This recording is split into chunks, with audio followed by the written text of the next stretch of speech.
Welcome back to the Always Aggressive podcast. I'm Cory, that's Tanner, and Coach Tony Ersland as always. Guys, I'm drawing a blank here. There was a meet Monday night, right? Like, should we start talking about that? If that's what we probably should. If that's what you want to call it. Tony, I alluded to this in some of the press releases, and there's plenty out there about it, but that was a historic win in the Purdue Indiana series, and was just a whole lot of damn fun. Yeah, no, on a lot of levels, and I think we talked about this some last week, possibly on the podcast. I mean, it's a week ago now, which might be 3 years actually in COVID time, right? So, right, 100%. So I apologize, but I know with the team there was a lot of reasons about we were talking about being excited for the meet. I mean, one, it's you're peaking, right? Like you're getting ready for Big Tens, and we'll talk a lot more about that next week, as we go into the tournament. But it's the last competition of the year. It's senior night. You're peaking in what's already a shortened season. So there was just a lot of reasons to be excited. You were on TV, in-state rival. So I think there was just a lot there that had us excited. Not just that it was your in-state rival. Now it makes it pretty sweet, right? Like it's sweeter because of it. And you speak in historical terms, with the 38-3 win. It was just more me, thinking about guys, hey, it's time to have that hard edge. You're in shape, your weight's under control, our motivation is high. Let's go after these guys and have fun. And I thought you saw those guys, really take that to heart. And so it makes me not just excited because of the win, but in terms of where they're trending as we head towards Big Tens. Absolutely. To give a little context to some people, it is the biggest win in series history since 1920, when IU won by a large margin in 1920. It's the largest win since then, 35-point spread between the two teams. And Purdue's 11 straight wins in the series marks the longest stretch by any Purdue team in history. And it is the longest streak for either side since IU won about the first 15 meetings from like 1916 to 1928 or something like that. Yep. So it's, obviously a great sign of the progress of the program. It's a great sign of where the guys are at right now. Six of the wins in the duel. We won 9 of 10 matches. 6 of those wins came by bonus point. And, we'll obviously talk through a lot of those wins, but just a nice offensive output. It was the most points we'd scored in a Big Ten duel since putting 41 on Wisconsin in 2012. Oh, wow. Good. Yeah, I didn't realize that.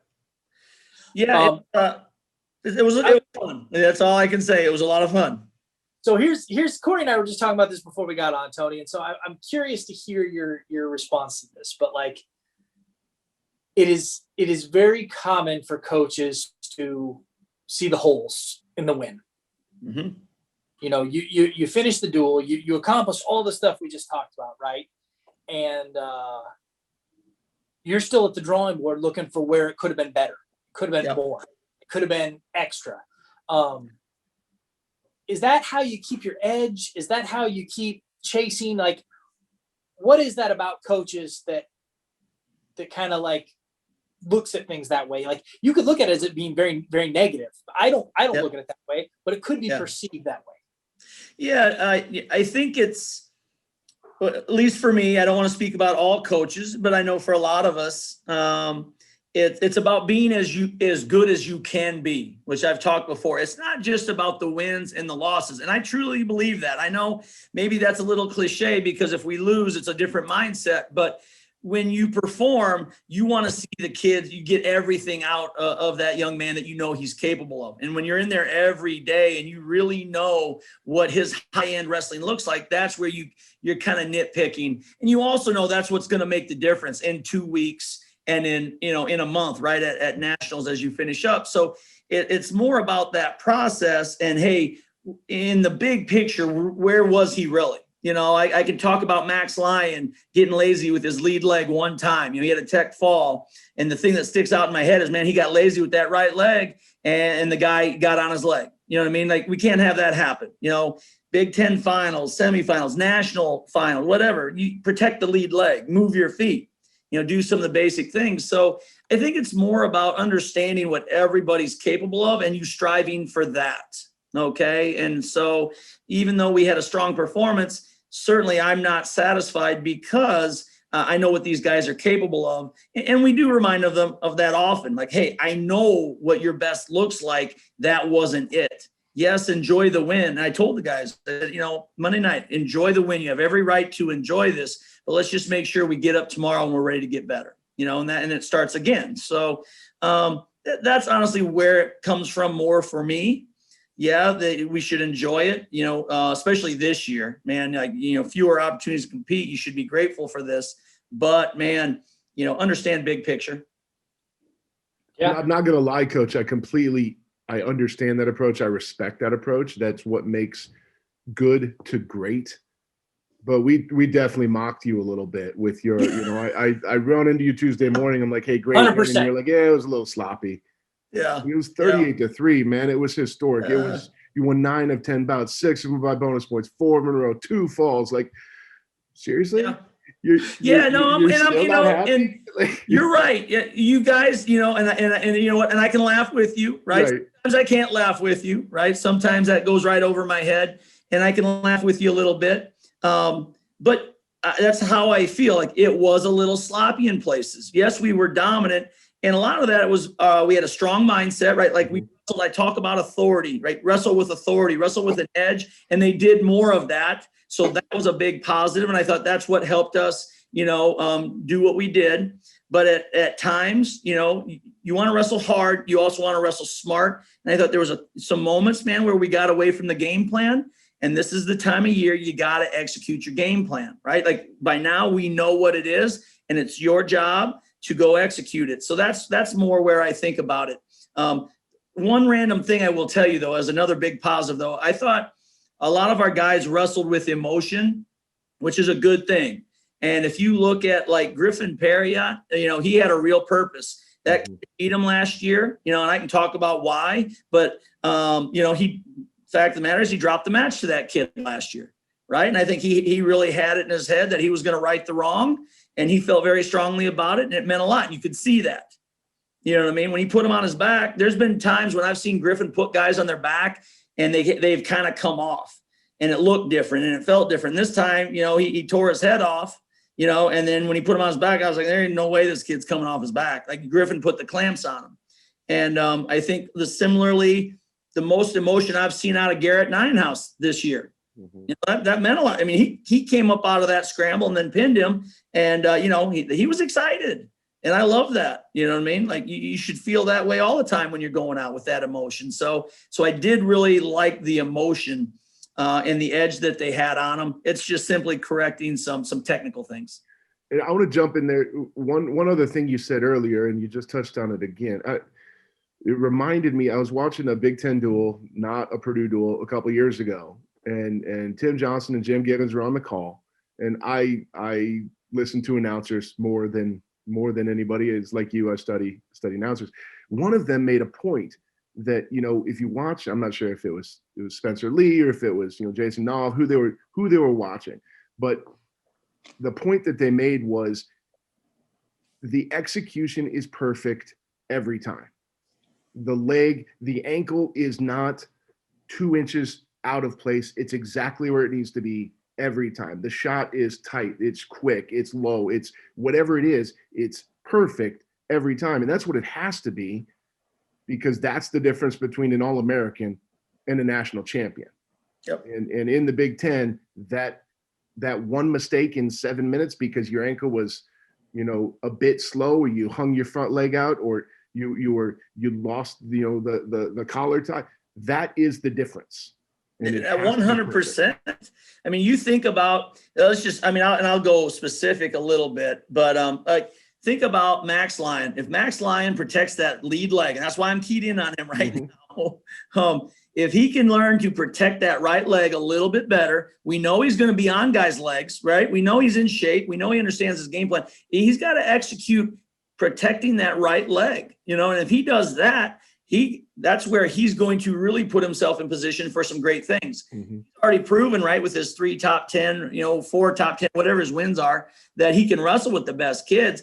And as you just said, it comes down to the consistency of that execution in those tough matches. And so for him, that's why, hey, we come out of it like, nice job getting your points. You were aggressive. You wrestled with an attitude. Now, hey, let's look at this here on film. See, we got a little lackadaisical. We quit moving our feet and we didn't protect our leg. That's more about that stuff and keeping that in perspective instead of just saying, "Oh, great, we won big. Let's move on." Then you lost an opportunity to get better. Yep.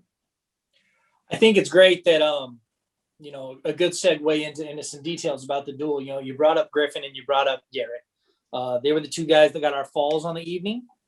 And I think to start with Griffin Parriott, the teaser that I put on Twitter with the video was that the intro lasted longer than the match. And while that may not be like literally true, it was damn close. You didn't have a stopwatch on it? Yeah, no, I kind of looked at it. It was pretty close. They were comparable. 24 seconds to a fall for Griffin. Comes out, locks him up in that front headlock, puts the mixer on him, puts him on his back. And like you said, the kid wasn't getting off. Yeah. He seems to be in a really good place right now, dialed in. His weight's good, his mindset's good. He's training really hard in the room. And I think you're seeing a very confident young man take the mat right now. He seems to be in a really good place. And like I said, you could tell clearly that was important to him. You know what I mean? And so that purpose is what I want him to remember. It's not necessarily mix a guy every time, right? Everybody should know we're not talking about that. But man, when he hit his hold, you mean he's not Chad Welch? Yeah, no, he's not. He's not quite. No. He's close. Don't get me wrong. He's close, but no, Chad Welch was good for that about 6-7 times a year, probably. Good Lord. But I like the man. He got him in the front head and he didn't hesitate with where he was going. You know what I mean? He again, authority is the term I use. And so that's what you want to keep seeing out of him when he hits his holds. Go hard, wrestle with authority. That's 2 straight weeks for Griffin where he's putting guys on their backs. He's scoring bonus points. He is, like you said, he's wrestling with authority. It's no secret that Griffin's dangerous. People know this. He's an honorable mention All-American last year. He's got a Cliff Keen, runner-up finish under his belt. He's beat some of the top guys. Like everybody knows what he's capable of. Where is he different right now? Where is that? Where is he taking it to a new level that maybe lets him do some special things? Well, I think it's consistency in his lifestyle and his training. I mentioned a little bit, right? I teased it before. He's very consistent right now. His weight is very good, right? And I see in the room, he's training hard. And I think his lifestyle, outside of the room has been very good as well. It's hard to have your weight under control if you're not having that lifestyle where it needs to be. So I think it's that consistency, and that's probably a boring answer, right? I don't think there's any real mysteries, with excellence. It's your lifestyle's in order. You're thinking right. You're training right. You have confidence in what you're doing. And I would say that he has created that situation for him right now. Transition. I mean, Cory, you have anything else on Griffin before we move to Gerrit? No, it's great to see him, performing. I know, like you said, he didn't get some matches early, but the 4 that he's gotten, he's really come out and he showed out every single time. It's fun to watch.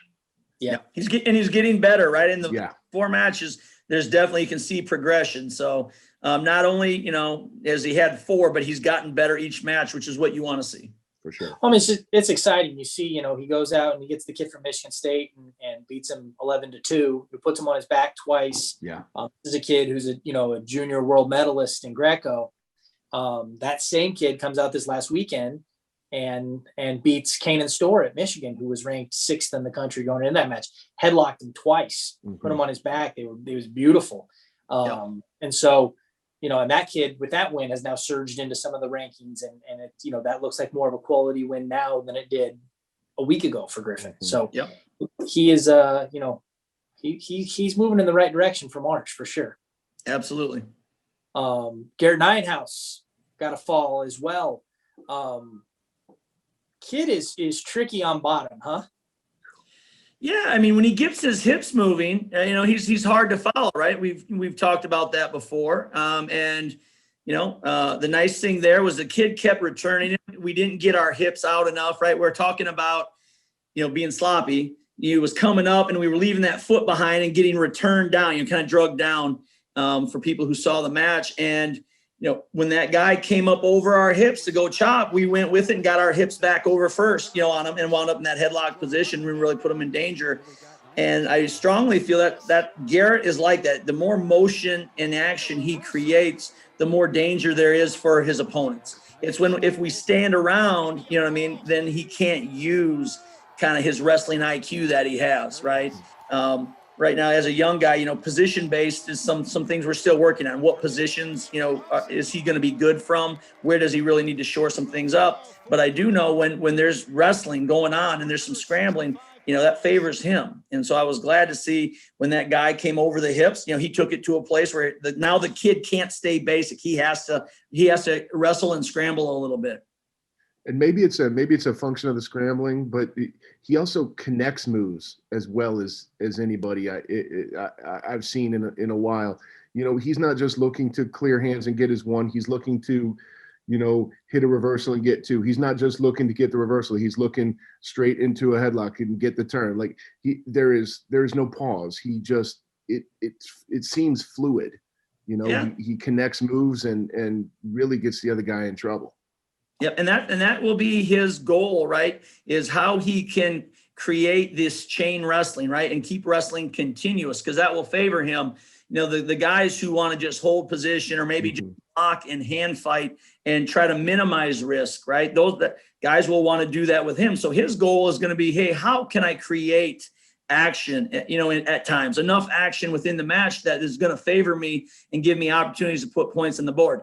And at the same time, he's going to learn, he'll learn, some hand fighting, right? How to hold some position, right? Those things. But truly his goal, in my opinion, is to drag guys into those exchanges where they're forced to wrestle, back and forth with us.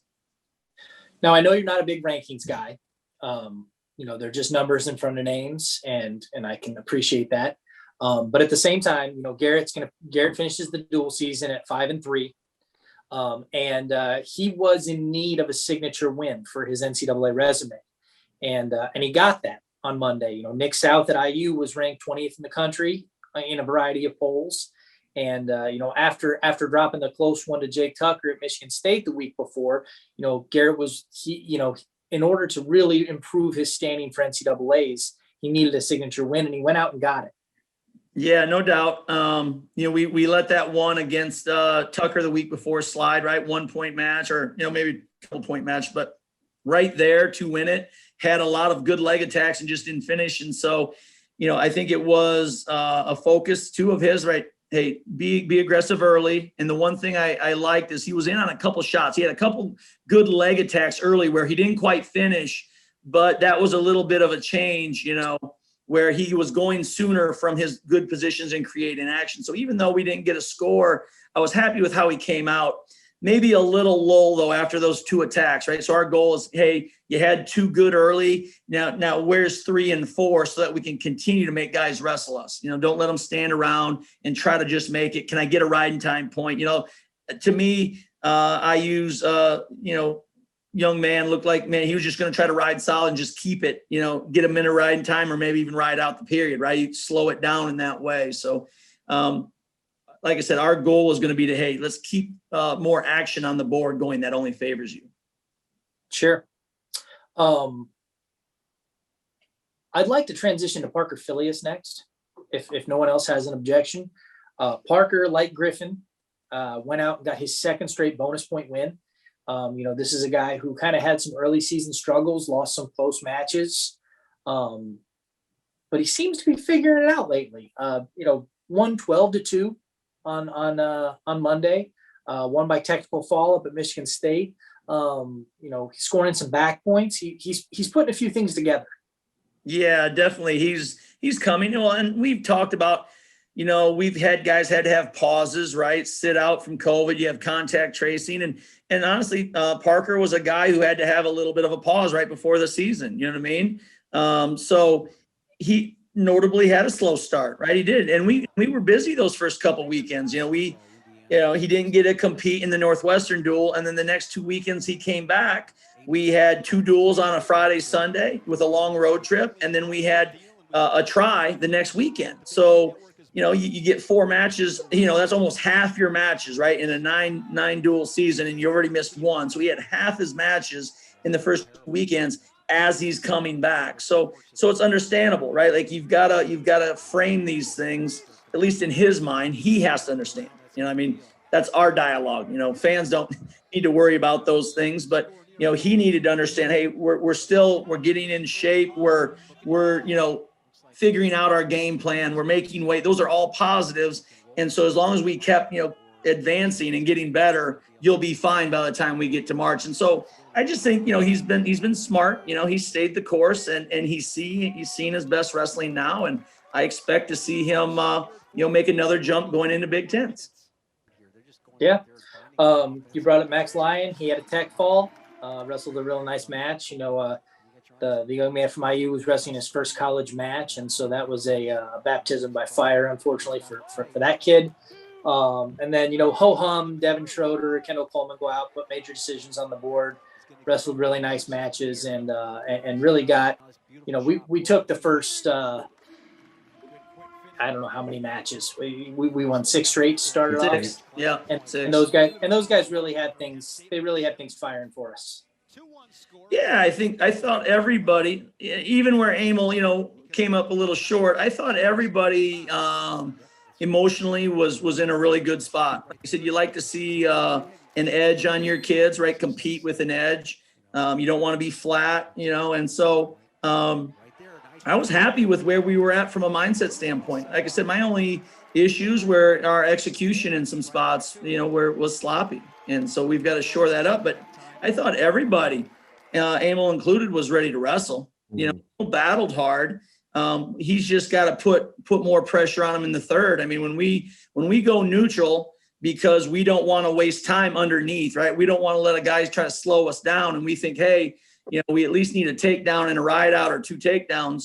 He's got to threaten him, in a bigger way with leg attacks. You know what I mean? And action. We had a stall call. So those are the things. Emil just needs to understand, how do I get to my leg attack and really threaten him? Or he does have a stall call. So how can I get another one? Now it's 3-2, and he really has to engage me. He can't play a game, float away, to the edge, circle, shoot us off, try to keep things, close that way. So it's more about execution than effort, which is a great thing. I'd rather we got to fix little mistakes, and man, effort was poor and we didn't seem focused or dialed in.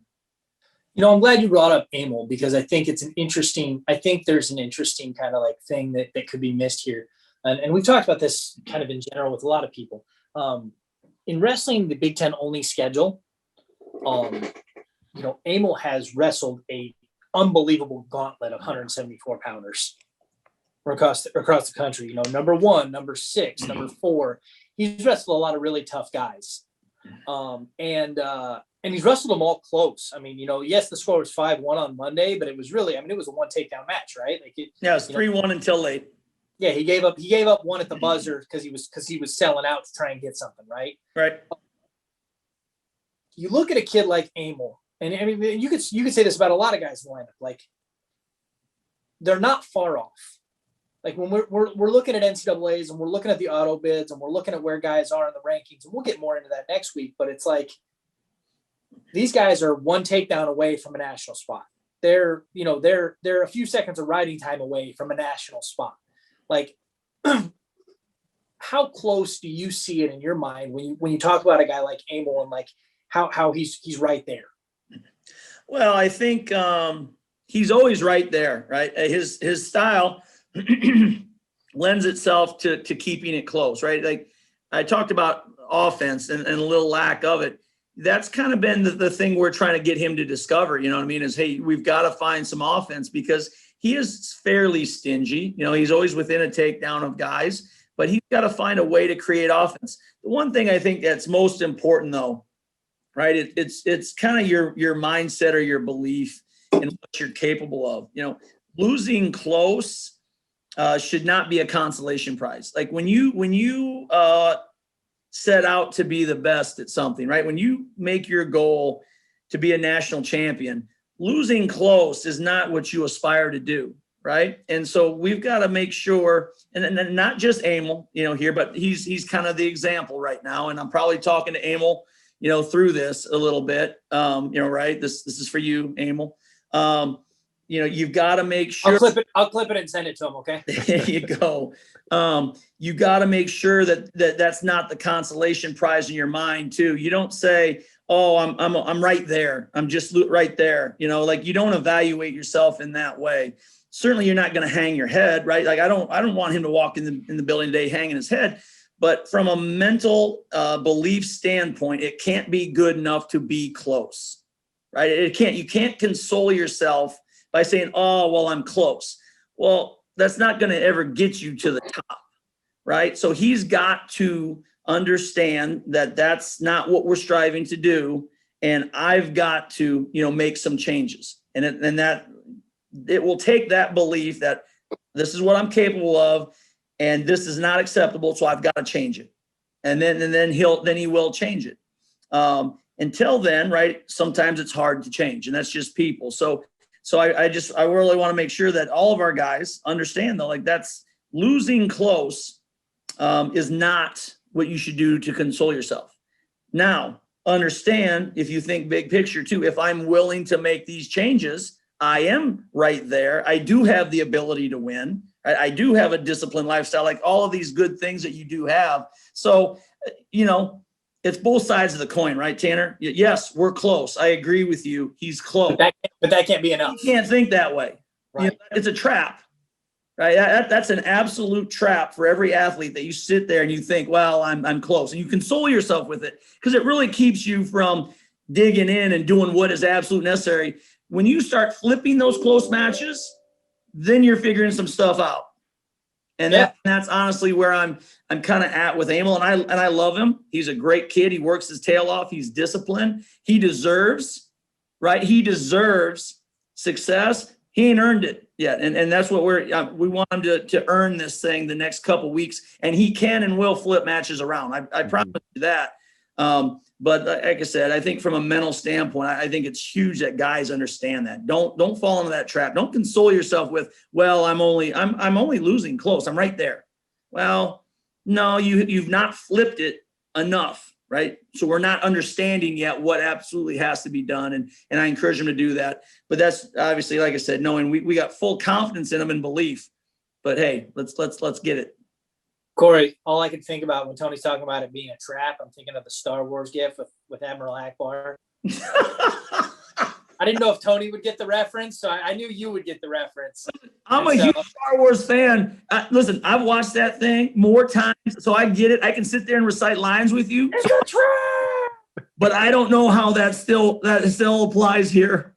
But at least I love the series. All I can see is Admiral Akbar. It's a trap! That's all I got. Good Lord. That's what I got there. Wow. Oh, Lord. Anything else from the IU duel, guys? I mean, God, we could go through every single match and talk through what all these guys did because it was so impressive, and it was like I said, you know, we've kind of gone over this. It was historic. It was great. Yep. You know, it never gets old. It never gets, you know, being a lifelong Purdue fan, like that rivalry just never gets old to me. Yep. Yeah, no. Like I said, I'm proud of the fight that the guys had. Panola had a closer match, but he was just going to tough it out however hard it had to be. I think, I'll mention Jake Rundell.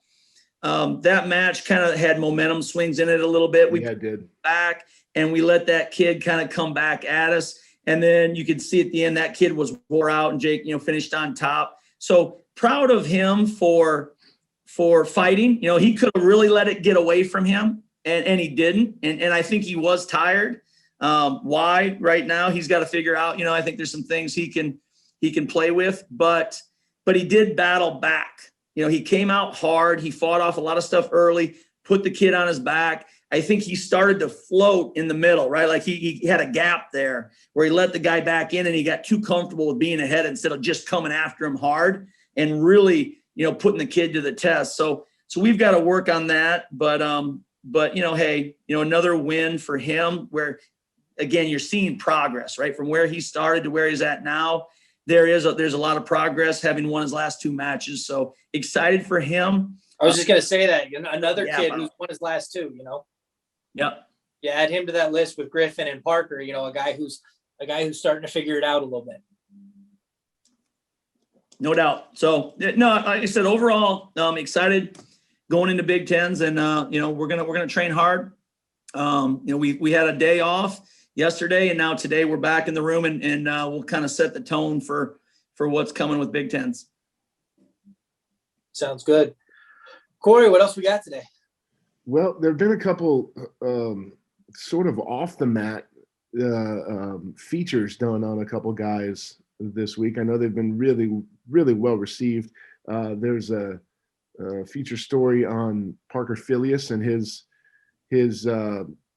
sort of ongoing addressing of all aspects of leading a healthy lifestyle, which was fantastic as part of the More Than a Game series that Purdue Athletics is doing. And then a feature done by a friend of the pod, Connor Hoke, and the BTN crew on Gerrit Florell and all of his great works off the mat.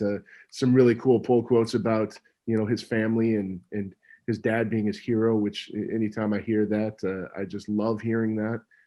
Great perspectives, certainly out of a 20-something young man who's impressive in all aspects, and we've had him on the show. Everyone knows that. But just it's really awesome to see these guys, sort of these stories help fill out the picture of who these gentlemen are as human beings, not just as student athletes. Yeah. Two impressive young men. We've got lots of impressive kids in our program. So I just want to throw that out.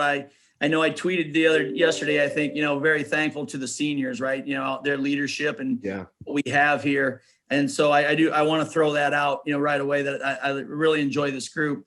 It really shows though, what it's a microcosm of what the journey for a lot of college student athletes is, right? It's the next step into a life experience, out in the bigger world, right? It's a bigger world than high school. And so to show how these young men are, kind of making their way through and what their experiences are and kind of how they grow and develop is impressive. That's always been, what I've enjoyed. You certainly love the competition aspect, right? That gets your heart pumping. But these guys they're coming in boys. I often say they coming in boys and they're going out men. And then that's truly the case. And to have these guys articulate it, right, in a very understanding way for people, I think is very cool. And so I appreciate them taking the time to share their stories and use the platform that they have. And I know Gerrit has said that and taken it very seriously, but I think Parker's insight is very similar, into like his experiences. For me, Tony, like there's always this, the outside world. It's really easy to forget that these kids are their kids. Mm-hmm. It's really easy. You watch them compete on such a high stage and you watch them, and in all sports, these kids are out there competing for national titles and they're on ESPN and they're on the Big Ten Network and they're doing all these huge things and they have these huge athletic goals. And it's really easy to forget that that they're kids. They're 18 to 22 years old. They have no life experience. They haven't done a whole lot. And B, that they're not just athletes. They have other interests. They have other, endeavors. They have other goals away from their sport. They have feelings. That's a big one. That's a big one that people forget. Yes. They have feelings. They get happy. They get sad. Like, you know what I mean? Like, sure. It's amazing. You see people, especially with the emergence of social media, they're willing to take shots at kids and talk about, who somebody choked or somebody did this or they're soft or they're weak or they're whatever. And it's like, man, that's a young man that you're talking about that, or a young woman that you're talking about that, you know, they're going to go home and read this. Like, do you feel okay with yourself about saying that type of deal? So it's, I think pieces like these two and some of the, you know, that we've done various stuff on other kids as well, but like, it's just a great reminder that, that they're people and that there's so much more to them than just what they do, in the playing venue, in the competition venue. Yep. Well, and I think a lot of it too is it gives them peace, right? Or at least you hope that's the thing, right? Like Parker has talked about it, and I know Gerrit in different ways, right? You have turmoil, or you have, you know, these emotions that they conflict, right, with what you want to do or what your experiences are now. And you know, when you can be at peace with what you're doing and who you are and how you're navigating your way through this, I think that just allows you to be the person you want to be, the man you want to be, the wrestler you want to be. I've always said, I think these go hand in hand. You know, it's not always the technical stuff, even though I've just spent, you know, 40 minutes, right? And we're going to go down the room and we got to fix some technical stuff. We got to move our feet. But a big piece, right, is being confident in who you are, you know, what you're about. And when you have a lot of those answers, a lot of decisions get made for you, right? I mean, when you know what you stand for and who you want to be, then it's like those decisions get easier. And that's what you want. You want a kid to say, hey, I got to do the right thing here. You know what I mean? I need to make a good decision here, you know, no matter what it is. You know, whether we're talking about social justice, whether we're talking about, you know, training, whether we're talking about school, those things all come into play. And it's easier to make that decision because you know who you are and what you stand for. Okay. And I think that goes hand in hand, as I just said, for being your best on the mat.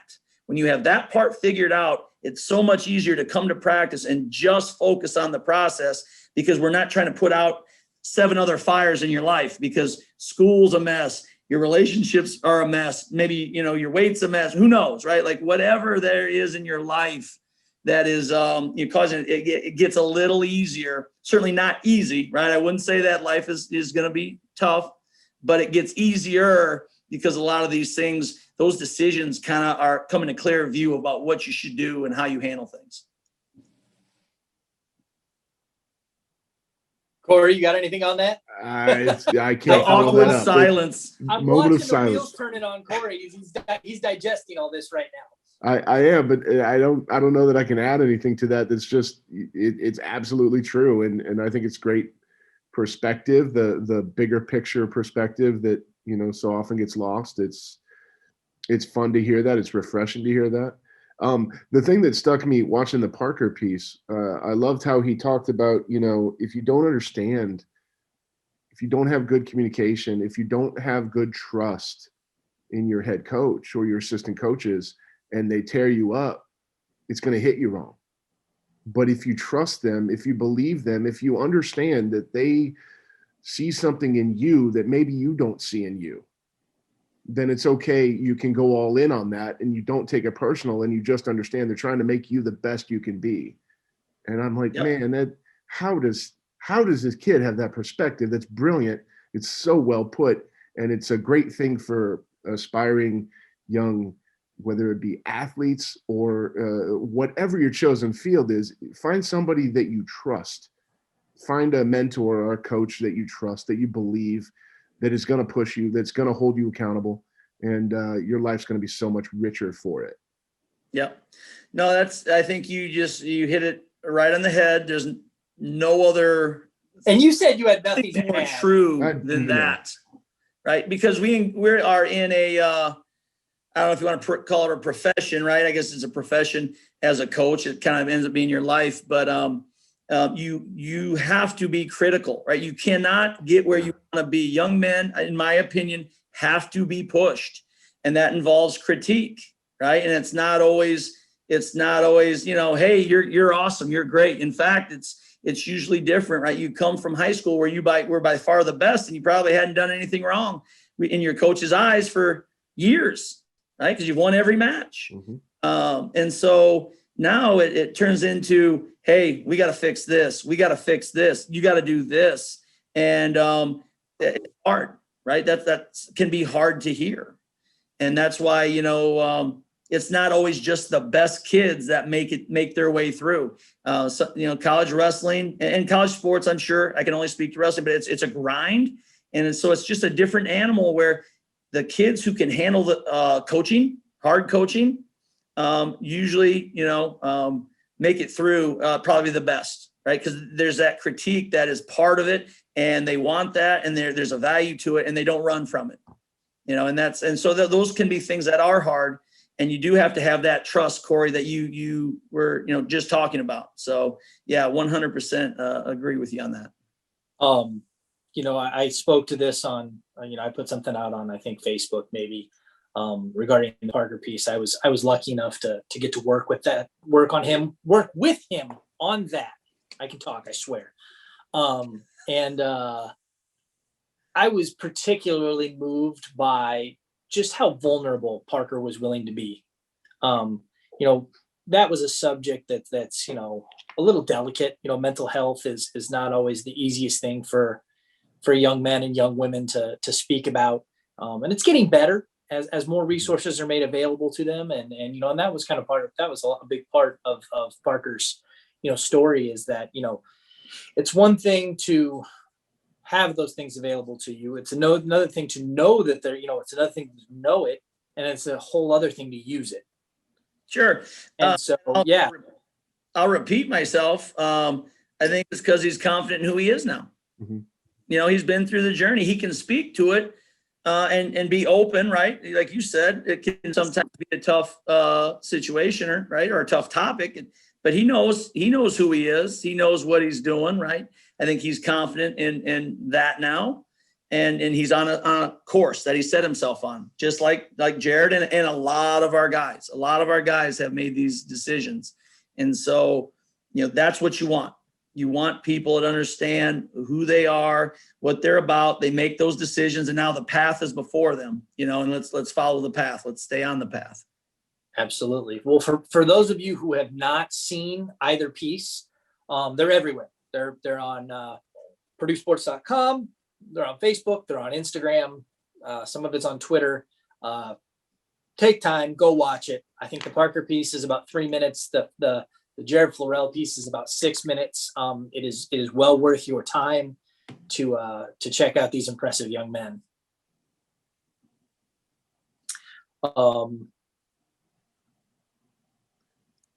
A couple of announcements as we move on past that. A couple of these will be quick hitting topics, but just a couple of things. Big news in the wrestling world. Big news in college sports. The recruiting dead period was extended once again through the end of May, I believe. It's an unfortunate reality, but it is our reality right now. Just what quick thoughts on that, Coach? Yeah, it's a bummer, right? Like we don't like to see it. As you said, though, it's the reality, and it's the reality for all. I would just say to young people out there, it's adversity, right? And you're not going to like it, but how we handle this is key. And so stay the course, communicate with your coaches and the people you're interested in, and do your best to get to know them. And we will get there, right? And we'll get there. We're gonna be as creative as we can and build the relationships however we can. And so, yeah, that's my best advice right now. Nobody likes it, but this is what it is. And so we've got to find a way to negotiate our way through it and be better. Yeah, I was gonna say, I feel bad for the kids and the parents. College coaches can be upset if they want to, and a lot of the people are. But I feel for the kids. They're missing out on an experience. They're missing out on an opportunity to see things and, experience this, the way the kids have for a long time. I don't know how many years, but a long time. So hang in there, guys, gals, classes of 21 and 22 and 23. Hang in there. We'll get back to having you guys around as soon as possible. Yeah, and trust us, we're watching. Coaches are out there digging and watching, and we're waiting anxiously, but we're watching. So keep it up. For sure. The other thing I was going to throw in there, conference tournaments start this weekend, Tony. Some seedings have come out for the MAC and the ACC and some other things. Just an exciting time of year in college wrestling. Yeah, no, this is what you train for. I get excited because we've had some state tournaments, right? We've had a few canceled or postponed, and that's obviously tough. We don't like to see that, but we had Indiana, we had Iowa, we've had other state tournaments, right? They're going on right now. So that always motivates me when you see the end of the year and the kids have the opportunity to reach their goals. And I talked about emotion, right, with our team, and I like seeing that. Like you see the emotion out of these kids. They made it through a tough season, a long season, and that emotion to see it was awesome. And you want your guys to see that and hey, understand, get excited. Let's be excited about it. It's here in front of us. I'm going to knock on wood. Nothing bad happens, right, from a standpoint of injury, but we've made it through a vast majority of this, and we still have our opportunities in front of us. Absolutely. Fun news for next week. I'll tease a little bit here. Going to have the brain, the greatest mind in wrestling, Willie Saylor, going to join us here on the Always Aggressive podcast next week as we preview the Big Ten championships. Should be a lot of fun. Willie's a wild card. He'll say some crazy stuff, and I'm excited. I'm excited to have him on here to chat wrestling with us. Yeah, love Willie, a friend of Willie, and known him for a long time. I got introduced through him, when I was at Nebraska, with Brian Snyder there. So goes way back now. I have always enjoyed him. I think he'll have some great insights and some great thoughts on a lot of topics. So, I'm excited to have him on and, see where the conversation takes us. A little nervous, but very excited. You guys going to put me to work with editing next week, it sounds like. We might. It's possible. That'll be great. We look forward to having Willie on next week. Nice tease there, and I think we'll leave it right there. We'll talk Big Tens next week as well. Get into that. The BTN announced all sessions going to be aired live on the network. They're going to do some really cool. I saw it described as red zone type coverage of the early rounds, where they'll bounce hopefully from mat to mat, whatever's hot. So really interested in seeing their coverage of that taken off of the online streaming world and onto the linear network. Something to look forward to. But we'll talk to Willie. We'll talk Big Ten championships next week. Until then, thanks for joining us. Boiler up.